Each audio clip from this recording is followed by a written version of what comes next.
Ayan. Ingat ha, ingat. Sir Mark Navarro, ingat. Ayan o. Pakasipag na bata.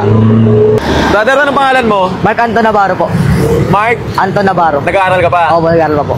Anong year mo? Grade 11 po, APM. Ah, okay. So ano yung mga tinitinda mo? Alam po, Palitaw, Biko, tsaka Canton po. Palitaw, Biko, tsaka pwede mong patingin? Sa pag-umaga, nag-aaral ka? Opo. Paghapon, nagtitinda ka? Ito po yung Biko, patingin yung Biko mo. Magkano naman yan? Darati lang po. 30 pesos.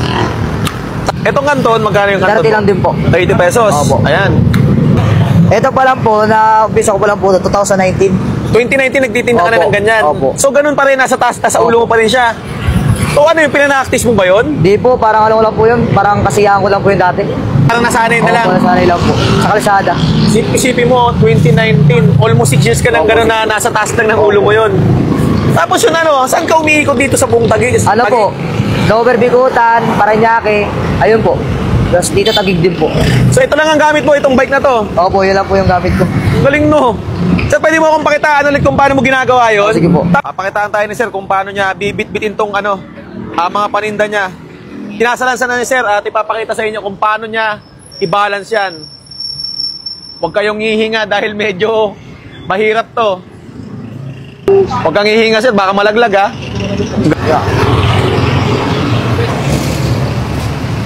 Yan guys, first time ko makakita na naglalako ng pansit tsaka biko. Ayan, nakabike. Binabalance niya. Lupit ni Sir oh.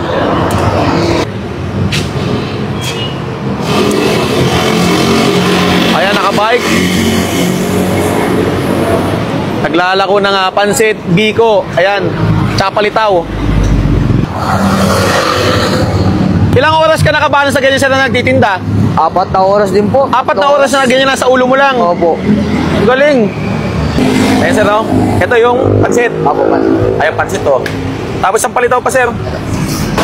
Ayan yung palitaw ni Sir, oh. Ayan.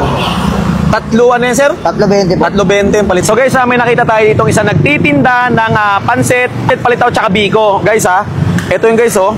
Ayan. 30 pesos lang guys, pero guys napakahirap ng ginagawa ni Kuya dahil nasa taas ng ulo niya yung lahat ng mga paninda niya. So first time ko makakita ng ganito.